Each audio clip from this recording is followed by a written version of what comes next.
Good morning, or good afternoon, or good evening, wherever you are in the world. Talent Finders would like to welcome entrepreneur, fitness, health, and nutrition specialist Samson Hodin. So, welcome, Samson. Good morning from London. How are you? Good, thanks. So, I would like to congratulate you on all your achievements. Can you please share with us how your entrepreneurial health and fitness journey started?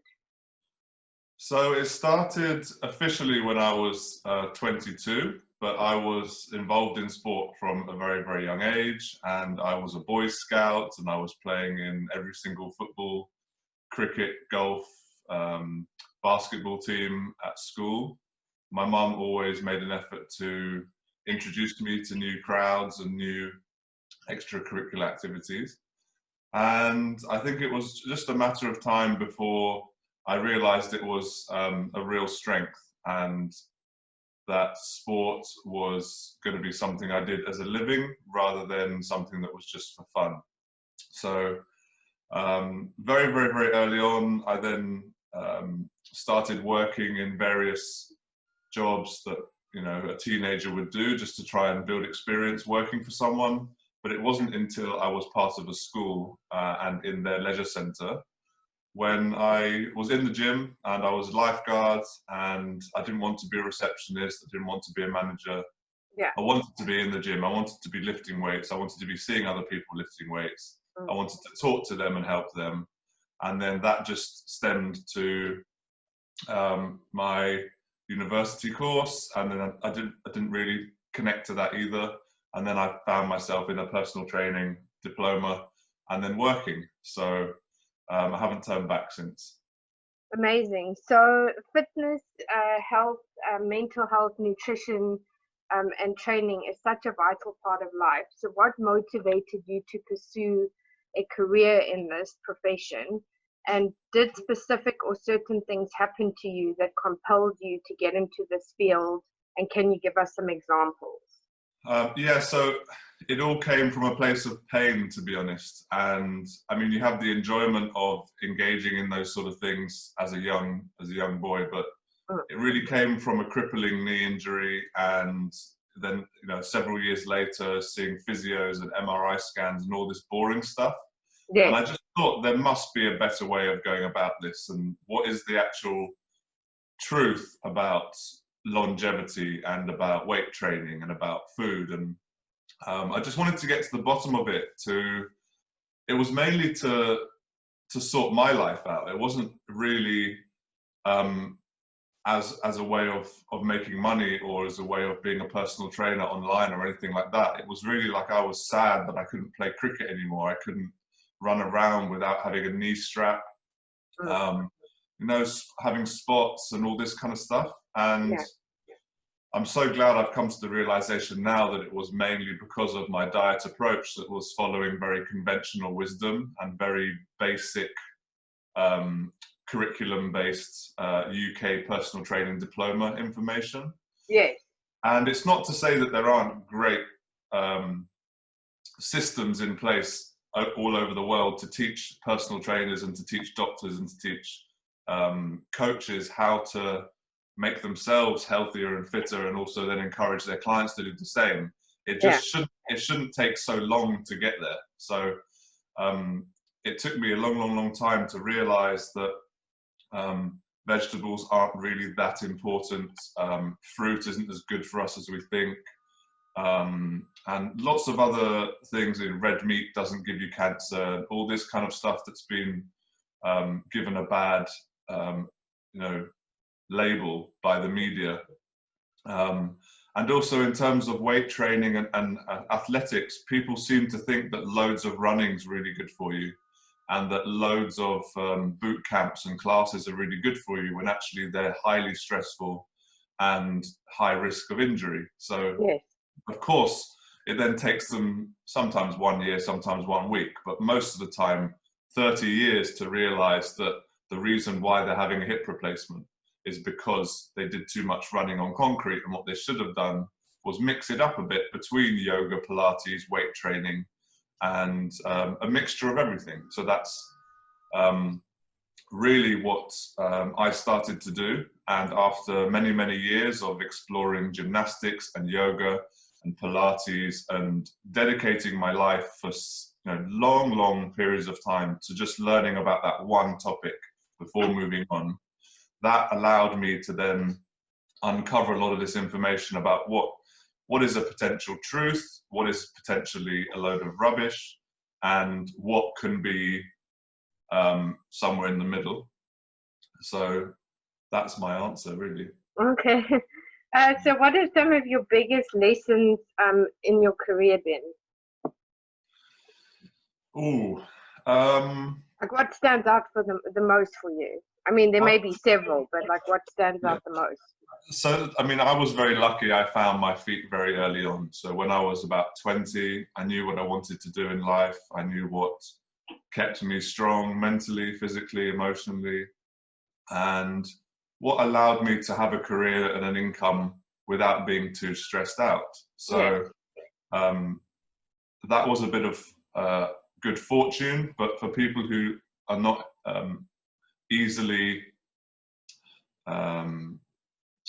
that don't find their feet at such a young age, they should probably just keep educating themselves and looking at what they really want to achieve in life. And I realized that not taking the easy route was the best possible option for me. So all of this pain, injury. It's more rewarding. Yeah. So I noticed that the harder the exercise is, the more you benefit from it. I mean, within reason, but a lot of the time, if you do something that's quite easy, it doesn't really fulfill you in certain ways. And I just like to have the best results with the least possible amount of effort. And in order to be in that powerful position, with training or food or life or work or whatever it is, you have to have gone through this very regimented, very disciplined educational process. Whether you're going through a university course or whether you're teaching yourself, you have to be rigorous with your time and your structure and your education. So you get to a point where you have all of this information that's very useful, and you can then be very efficient with your time. So, for example, but it's also about implementing, because you can have a load of information, but if you're not doing anything with it, so it's not very helpful. Right. So that's where having the practical exploration works as well. So I had all this theoretical knowledge, I had all this anecdotal evidence, I had all of this written theoretical stuff, but I didn't really put it into practice. So that was when I really learned the secrets of my trade, really, when you start prescribing things to clients after testing it out on yourself. How do they respond 5 years later, 10 years later, 15 years later? Does it work? And you find a really brilliant formula. So I think whatever trade or whatever profession you're in or whatever you're doing in life, try to get to the bottom of your goals. So what is your long-term goal? You may have a couple. Mine was to be a professional sportsman, and it can change. So the closer you get to that goal, or every few steps, you can change it. But you've got to have a long-term goal, and you've got to have these small goals that are very realistic. So, for example, I want to add 5 kilos to what I squat at the moment. So that can then happen in a relatively short space of time if you do things well. And then you just set another goal, and all these baby steps take you much closer to being a much more powerful athlete, which increases the likelihood of you achieving your long-term goal. So without that structure, without going through some sort of hardship, not necessarily through pain, but just hard work and time and energy, dedicating to that one area, then that's what's going to make you a much better person, a much stronger character, and take you much further in life. Yeah, absolutely. So as COVID-19 has turned our world upside down and inside out and has impacted so many industries, including the health and fitness industry, how has this impacted you and your business, and what and how have you adapted? And can you give us some examples? Well, it shook things up a little bit, hasn't it? Yeah. Big time. I would say I've learned to appreciate my certain friendships more. So that's been a real learning curve for me. People who actually mean a lot to you, or who really care of your friendship and your company, they stand out in such a time. Yes. It's also emphasized the point that we all need to do more to make ourselves truly healthy, and not a lot of people understand what that means exactly, and it doesn't matter too much, but if you're not in the profession of understanding what a virus is and what good food is, and how to keep yourself metabolically healthy, rather than just looking healthy or doing some walking and hoping that's going to work,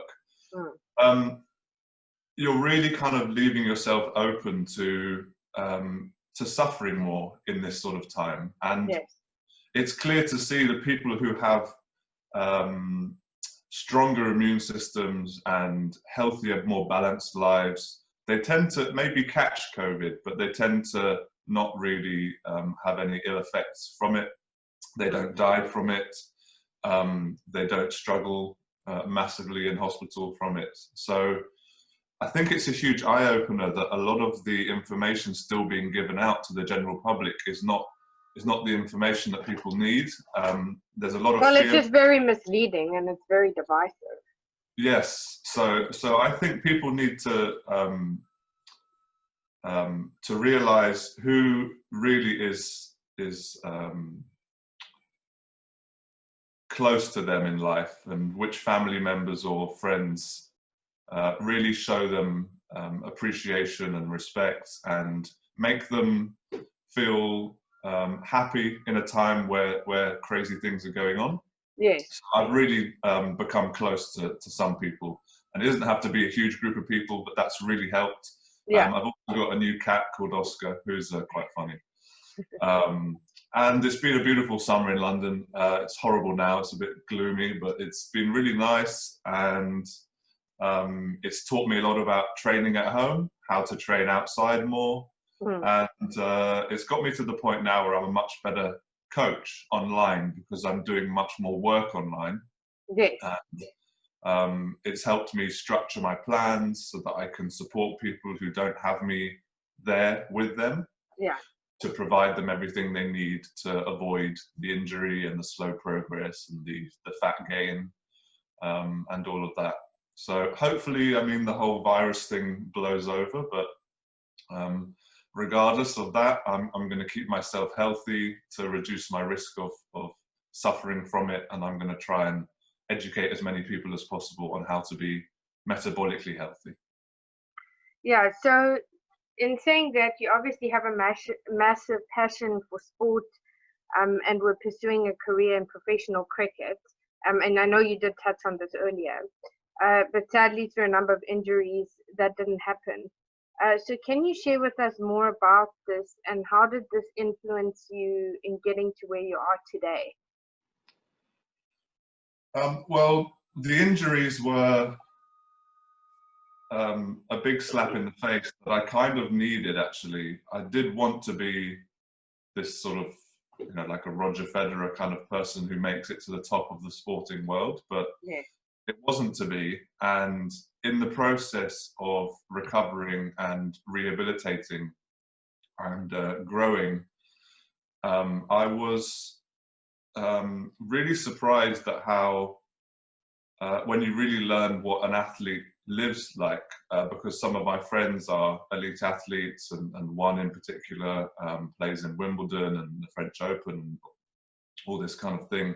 And you really, when you sit down and talk to them, you can learn a lot about the fact that they often struggle with finances and sponsorships and traveling costs, and they have to eat so much. I mean, one of them was she was playing tennis 5 hours, 6 hours a day.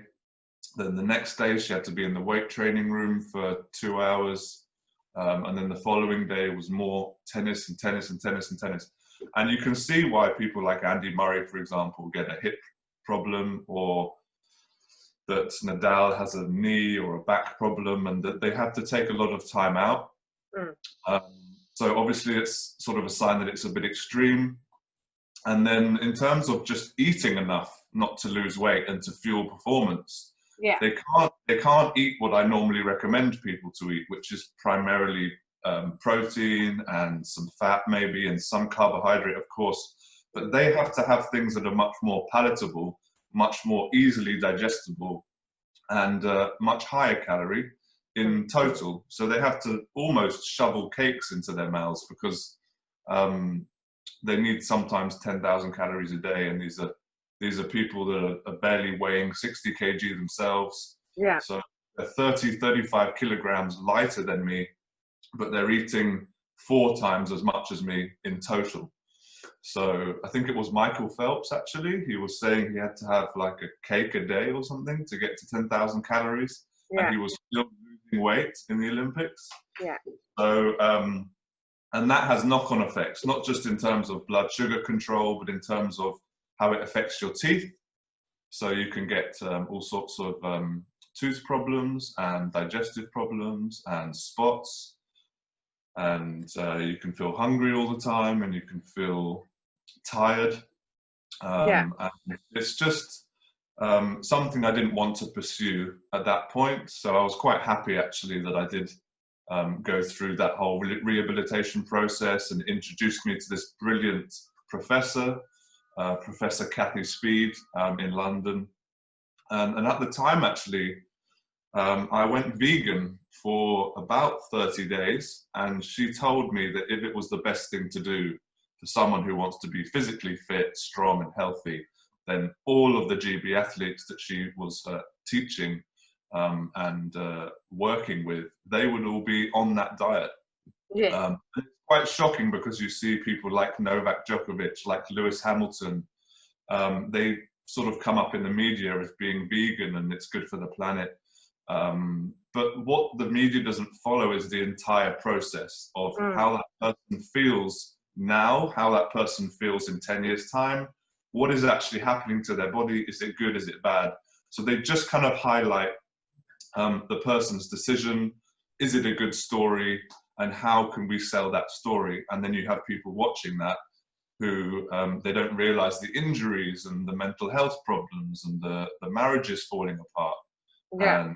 And the digestion problems, and the fact that Novak Djokovic then had his worst year in tennis. His marriage fell apart, he had injuries, and then he changed his diet again, and then started introducing, more balanced foods. Yes. All of a sudden, he's now world #1 again. So Yeah. they don't follow these American football players. They don't follow these people in detail. They just have a product they're trying to sell. For example, they're the owner of a pea protein company, and they try and sell a documentary that encourages more people to eat those sort of foods, so they become billionaires. And for sure.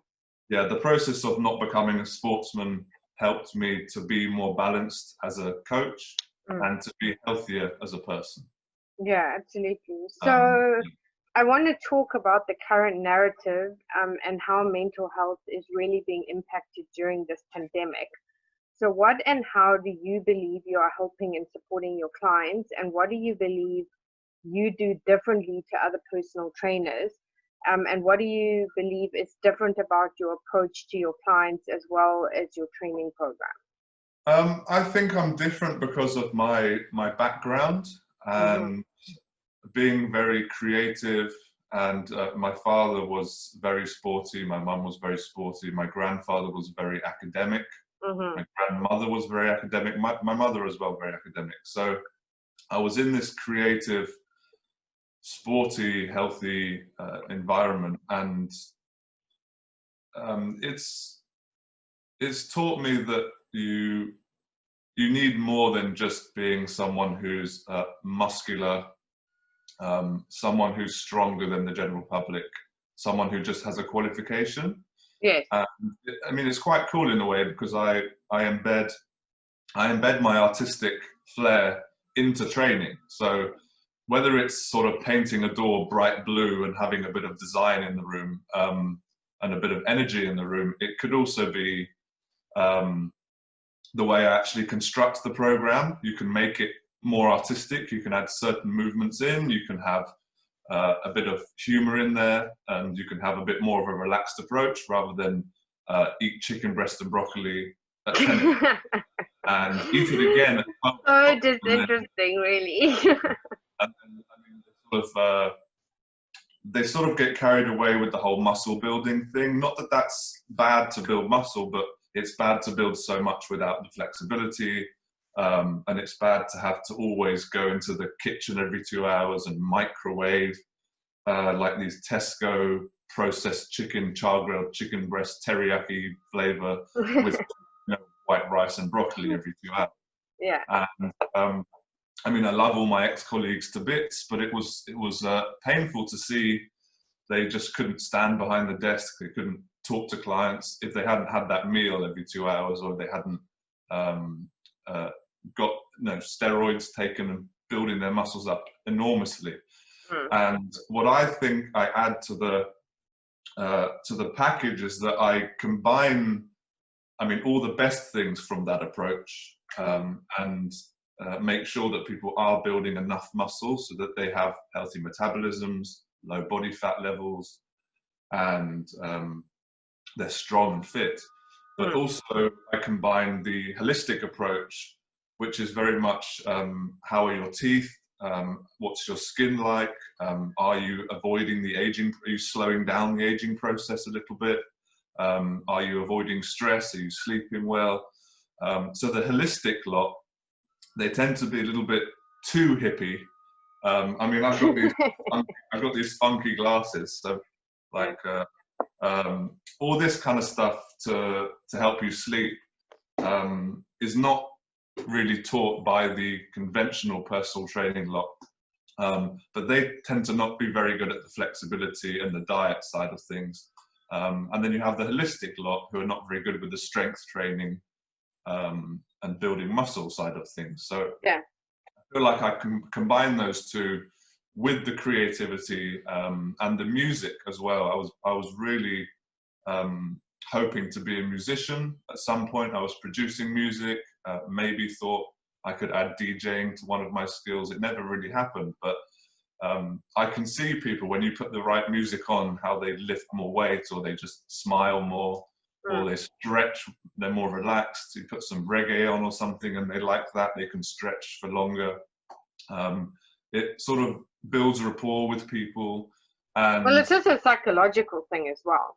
Yeah, so I mean, I like to spend a lot of time without music because I like to teach people how to build their foundation, and you can't understand how to do all those complex things if there's loads of music and distractions. So yeah, I think that's also what I add to the table, is the fact that I wouldn't say I diagnose someone's posture, but I can see clearly where they're limiting themselves, and some people just plonk them onto like a treadmill and say run for 10 minutes to warm up, and then we're going to do this and we're going to do some pull-ups, and actually it's not really improving their posture properly. It's not really teaching them how to do it on their own, because their approach is basically don't teach them to do it on their own and then they'll keep paying you forever. Whereas I'm more about trying to get someone to not have to depend on me, to then be able to have that position of power that I described earlier, where they know how to do things and they know why they're doing things, and it's their choice if they want to continue with me, because they're never going to dedicate themselves to it like I do. So yeah, hopefully that answered your question. I went a bit off on one, but that's all right. So leadership is a big subject right now. So what do you believe makes you unique and different as an entrepreneur and trainer? And what do you believe needs to change the current narrative from an entrepreneurial perspective, as well as on a global scale, to improve leadership? I tend to see the gaps in the market quite well, and I'm very hardworking and ambitious. A lot of entrepreneurs, they have ideas, but they don't really put much effort into exploring them. Well, there's just no execution or action, really. So yeah, I mean, a lot of personal trainers, they stick with the same routine forever and ever and ever. And if they want to earn more, they tend to add more time to their day. So they just end up working from 6 in the morning to 10, 11 at night. So they can fill 5, 6 more people in. Whereas I'm trying to help people follow a specific program to improve themselves while spending less time doing it. And that allows me to grow my business and to help more people without exhausting myself. So I can then focus on other things. So for example, I'm getting back into sport again, and I'm trying to redevelop my social life, and none of those things can happen. You can't travel and see the world if you're stuck in a basement gym and you're there for 50 hours per week, 60 hours per week. And you can't see your family and things like that. So from an entrepreneurial perspective, I'm trying to make my lifestyle more efficient so that I can help people, but I can also avoid falling into those traps that society kind of almost forces on us in this health and fitness industry. Going back to your point about mental health, because I just remembered now I didn't touch on it. So the whole male approach to exercise is, I'm going to do it on my own. It's not just exercise, but I'm going to do it on my own. I don't need someone else to tell me how to do it. I'm going to make mistakes. And while that may work, if they learn how to take the advice of another male or female trainer, or someone who's done it more than they have, rather than going through the process of making bigger mistakes on their own. So making mistakes are crucial, but small mistakes. They tend to make huge mistakes. And just one example is a guy I know. He's very strong. He's got a great body. He goes into the gym. You know, he doesn't want to invest in personal training because he's of a good standard of training, but he would benefit from having someone to coach him, because he ended up tearing a muscle, and it sort of took him back 2 years. So he has to rebuild again. Whereas if someone was coaching him who's been doing that for years and years and years, it would avoid that process. So whether you're a trainer or whether you're one of my clients, what I tend to teach them is, if you have that mental strength, and you can learn how to eat well, you can learn how to sleep well, how to recover from training, and you can learn how to communicate well with people, and not just be someone who trains all the time to get a nice body, or that wants to do everything on their own. That then improves the mental health, and it makes them want to study it themselves rather than depend on me. And that allows them to uncover information such as how walking outside in daylight first thing in the day improves your mental health, or allows you to sleep better at night. It allows them to understand how what they eat affects their gut, which sends a signal to their brain, which keeps them in a better mood for longer, or influences their energy levels, which influences their mental health. And makes it more likely to adhere to the program for longer, which means they build more strength physically, which allows them to build more strength mentally.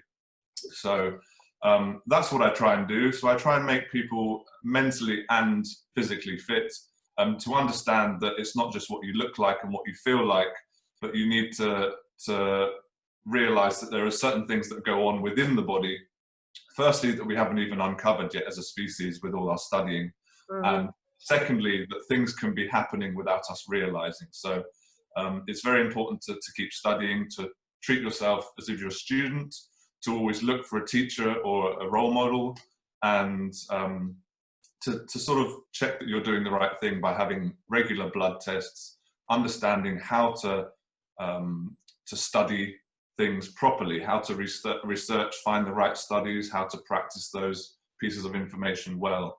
And that will take you to a brilliant point in your life where you know what you want, you know what you've got to do, and you're able to do it. So whether you've got PTSD, which we've discussed, that you've been commenting on my PTSD posts. I did a squat challenge.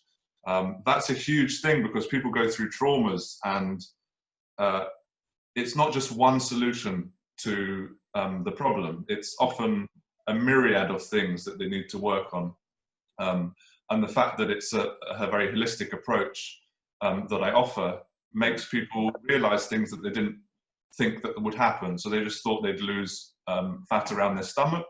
They never realized that they'd lift more than their son in the gym. You know, the 60-year-old grandmother, for example.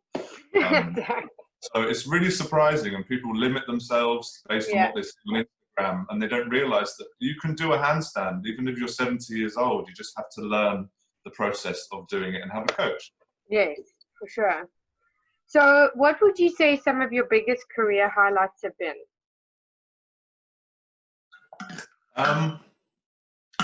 Building my own gym recently.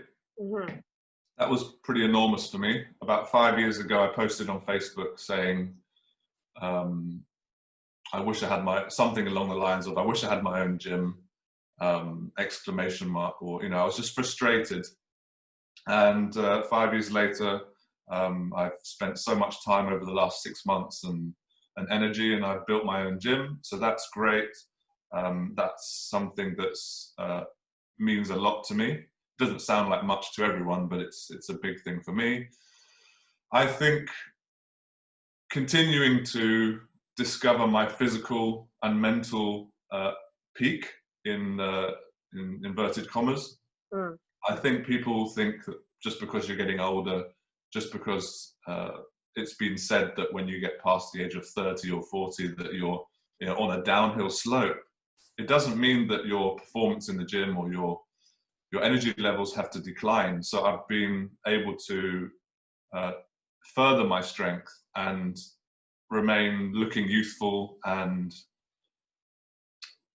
to be strong mentally and have tons of energy, even though, you know, I'm 5 years older and another 5 years older, and I keep still striving for more and being able to achieve it.